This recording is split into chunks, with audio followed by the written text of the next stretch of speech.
ஓம் சாந்தி. 4/8/2025 காலை முரளி. முரளியின் சாரம். பாபா சொல்கிறார், இனிமையான குழந்தைகளே, உங்களை மலர்களின் அரசனாக ஆக்குவதற்கு பாபா வந்துள்ளார். ஆகையால் விகாரங்களின் எந்த துர்நாற்றமும் இருக்கக்கூடாது. கேள்வி: விகாரங்களின் அம்ச அளவை கூட சமாப்தி செய்வதற்கு என்ன முயற்சி செய்ய வேண்டும்?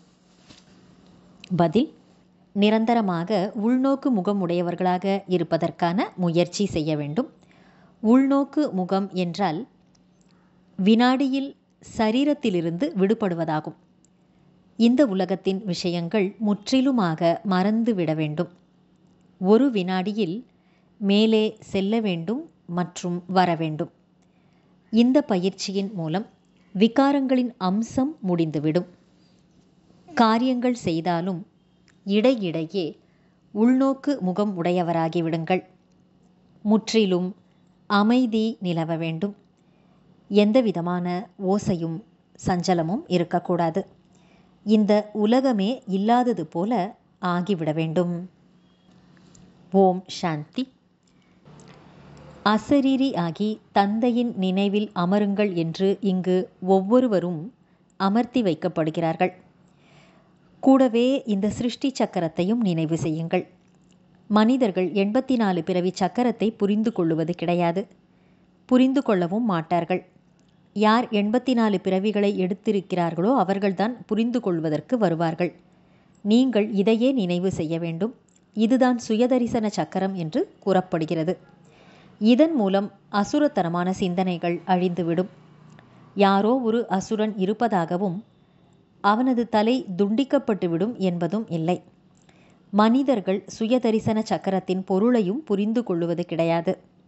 இந்த ஞானம் குழந்தைகளாகிய உங்களுக்குத்தான் இங்கு கிடைக்கிறது. இல்லறத்தில் இருந்தாலும் தாமரை மலர் போல் தூய்மையாக ஆகுங்கள். பகவானின் மகா வாக்கியம் அல்லவா? இந்த ஒரு பிறவியில் தூய்மையாக இருப்பதன் மூலம் எதிர்காலத்தில் 21 பிறவிகளுக்கு நீங்கள் தூய்மையான உலகத்திற்கு எஜமானர்களாக ஆவீர்கள். சத்யுகம் சிவாலயம் என்று கூறப்படுகிறது. கலியுகம் வைசியாலயம் ஆகும். விஷம் நிறைந்ததாகும். இந்த உலகம் மாறிக்கொண்டிருக்கிறது. இது பாரதத்தை பற்றிய விஷயமே ஆகும். மற்றவர்களின் விஷயத்தில் நாம் செல்லவே வேண்டாம்.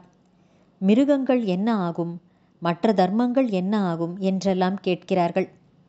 நீங்கள் முதலில் தன்னை பற்றி புரிந்து கொள்ளுங்கள். பிறகு மற்றவர்களை பற்றி சிந்திக்கலாம் என்று கூறுங்கள். பாரதவாசிகள்தான் தங்களுடைய தர்மத்தை மறந்து துக்கமானவர்களாக ஆகிவிட்டனர். நீங்கள்தான் தாயும் தந்தையும் ஆவீர்கள் என்று பாரதத்தில்தான் அழைக்கின்றனர்.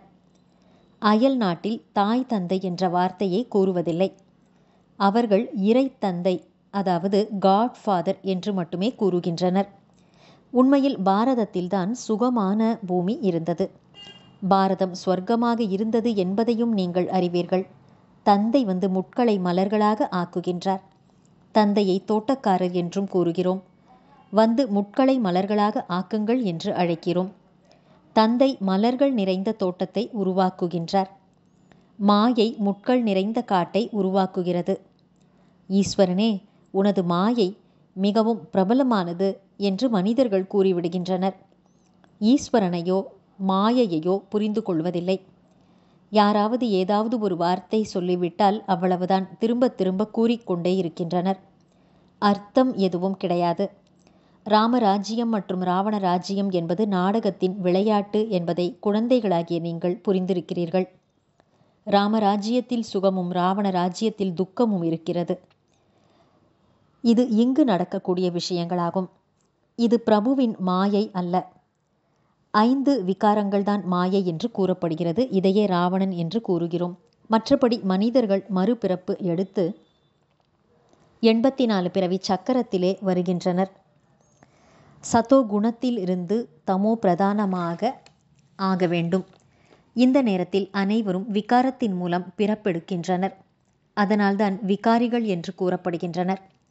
இதன் பெயரே விஷமான உலகமாகும். பிறகு விகாரம் அற்ற உலகம், அதாவது பழைய உலகம் எப்படி புதிய உலகமாக ஆகிறது என்பதை புரிந்து கொள்வதற்கான பொதுவான விஷயமாகும். புதிய உலகில் முதலில் ஸ்வர்க்கம் இருந்தது. ஸ்வர்க்கத்தை ஸ்தாபனை செய்யக்கூடியவர் பரமபிதா பரமாத்மா என்று குழந்தைகள் அறிவீர்கள். அவர் மூலம் சுகமான பூமி உருவானது. ஞானத்தின் மூலம் பகல், பக்தியின் மூலம் இரவு எப்படி ஏற்படுகிறது என்பதையும் யாரும் புரிந்து கொள்வதில்லை. பிரம்மா மற்றும் பிரம்மா வாய்வழி பிராமணர்களின் பகல் என்று கூறுவர். பிறகு அதே பிராமணர்களின் இரவாக உள்ளது. பகல் மற்றும் இரவு இங்குதான் ஏற்படுகிறது என்பதை யாரும் புரிந்து கொள்வது கிடையாது. பிரஜாபிதா பிரம்மாவின் பகல் எனில் அவசியம் அவரது பிரம்மா வாய்வழி வம்சத்தின் இரவாகவும் இருக்கும். அரைக்கல்பம் பகல் மற்றும் அரைக்கல்பம் இரவு ஆகும். நல்லது. தாரணைக்கான முக்கியமான சாரம். 1. அழிவற்ற ஞான செல்வத்தை தனக்குள் தாரணை செய்து பிறகு தானம் செய்ய வேண்டும். படிப்பின் மூலம் தனக்குத்தானே ராஜ்ய திலகம் கொடுத்து கொள்ள வேண்டும். தந்தை எவ்வாறு கல்யாணக்காரியாக இருக்கின்றாரோ அதே போல கல்யாணக்காரிகளாக ஆக வேண்டும். 2. சாப்பிடுவது, பானம் அருந்துவது போன்றவற்றில் முழுமையான பத்தியத்தை கடைபிடிக்க வேண்டும். ஒருபோதும் கண்கள் ஏமாற்றிவிடக்கூடாது. இதை பாதுகாப்பாக வைத்துக் கொள்ள வேண்டும். தன்னை சீர்திருத்திக் கொள்ள வேண்டும். கர்மேந்திரியங்களின் மூலம் எந்த ஒரு விகர்மமும் செய்யக்கூடாது. வரதானம். மனதின் சக்தியின் அனுபவத்தின் மூலம் விசாலமான காரியத்தில் எப்பொழுதும் சகயோகி ஆகுக, ஒத்துழைப்பு கொடுப்பவர் ஆகுக. விளக்கம். இயற்கையை மற்றும் தமோகுண ஆத்மாக்களின் அதிர்வலைகளை மாற்றுவது மற்றும் இரத்த களரியான வாயுமண்டலம் அதிர்வலைகளில் சுயம் தன்னை பாதுகாப்பாக வைத்திருப்பது, மற்ற ஆத்மாக்களுக்கு ஒத்துழைப்பை கொடுப்பது, புதிய உலகத்தில் புதிய படைப்புகளை யோக பலம் மூலமாக ஆரம்பிப்பது. இந்த அனைத்து விசாலமான காரியங்களுக்கு மனதின் சக்தியின் தேவை அவசியமாக உள்ளது. மனதின் சக்தி மூலமாகத்தான் சுயத்தினுடைய கடைசி நேரம் என்பது இனிமையானதாக இருக்கும். மனதின் சக்தி என்றால் உயர்ந்த சங்கல்ப சக்தி என்று பொருள். அதாவது ஒரு தந்தையோடு தெளிவான தொடர்பு இருப்பது. இப்பொழுது நீங்கள் இதன் அனுபவம் நிறைந்தவராக மாறுங்கள். அப்பொழுதுதான் எல்லைக்கு அப்பாற்பட்ட காரியத்தில் சகயோகியாக, ஒத்துழைப்பை நல்குபவராக ஆகி எல்லைக்கு அப்பாற்பட்ட உலகத்தின் ராஜ்ய அதிகாரியாக ஆவீர்கள். ஸ்லோகன். பயமற்ற நிலை மற்றும் பணிவு இவைதான் யோகி மற்றும் ஞானி ஆத்மாக்களுடைய சொரூபம் ஆகும். நல்லது.